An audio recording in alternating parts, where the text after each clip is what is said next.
A lot of people don't realize this, but introverts can actually be quite savvy in social situations. They just do it a lot differently than extroverts do. I'm Karen Dudek-Brannan, and I help pediatric therapists and educators be better leaders so that they can make a bigger impact with their services. And today I'm talking about introversion. And I wanted to explain a little bit about why, even though a lot of people think introverts are not necessarily good with people or it doesn't come as naturally to them. Why, despite those types of things that many people think, that introverts can actually be very good leaders and they can also be very good at building relationships. It's just that they do it very differently than extroverts. So the thing about extroversion versus introversion, and also with a lot of the clients that I work with, it really comes down to being meta about what you're doing. So basically, when you're being meta about something, you're just thinking about your own thinking. So metacognition is thinking about your own thought processes. I talk a lot about meta-linguistic awareness because I'm a speech pathologist. So it's thinking about the way that you use language.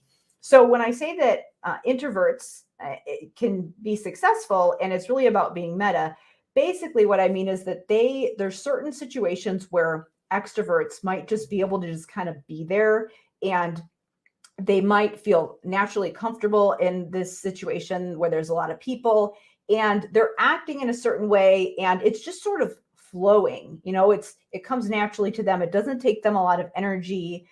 Those social situations might feel just, again, it brings them energy and they just like to be in there. So it doesn't take a lot of active processing for them to just be there. Like they just kind of show up. It's sort of their natural default state. Whereas with introverts, they can do that, but it's not necessarily their default state. Their default state might be to be, hang around by themselves and maybe not initiate social interactions. Whereas with extroverts, they just kind of do it without thinking. So it really comes down to do the explicitness of what you're doing.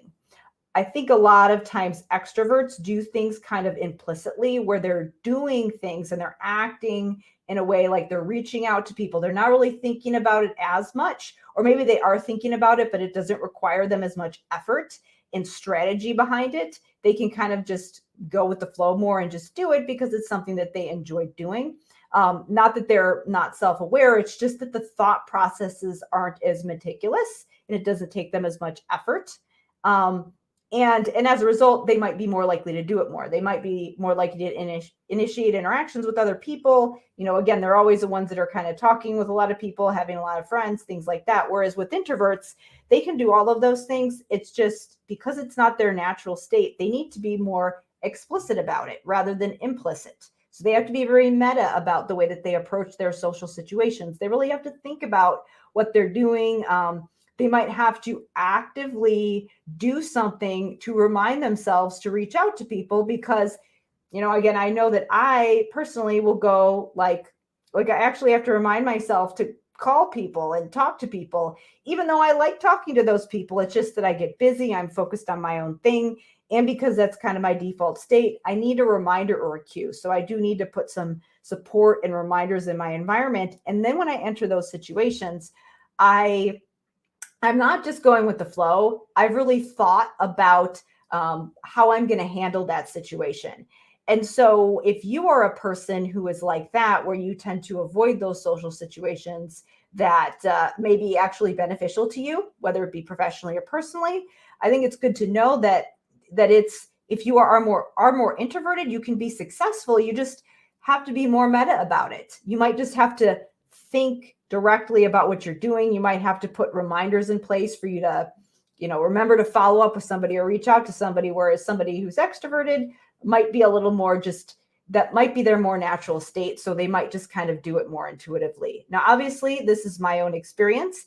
I can't say that this is the truth for every single extrovert or introvert.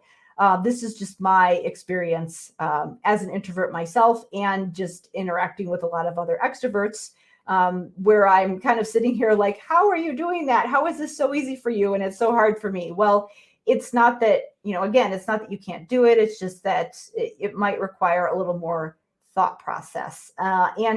And so I think with introverts, what's really important is having a plan and a strategy. And as you apply that plan and strategy to different situations, it can become more automatic. So it doesn't feel like it's as much effort. The challenge is that you need to get over that hump to where it does get more automatic, which can be something that requires you to work through a lot of anxiety, but it's definitely worth it, in my opinion. So I am planning on sharing some other information about introversion versus extroversion. So if you found this interesting, definitely share it or follow me at Dr. Karen Speech and Language on Facebook or Dr. Karen Dudek-Brannan on Facebook.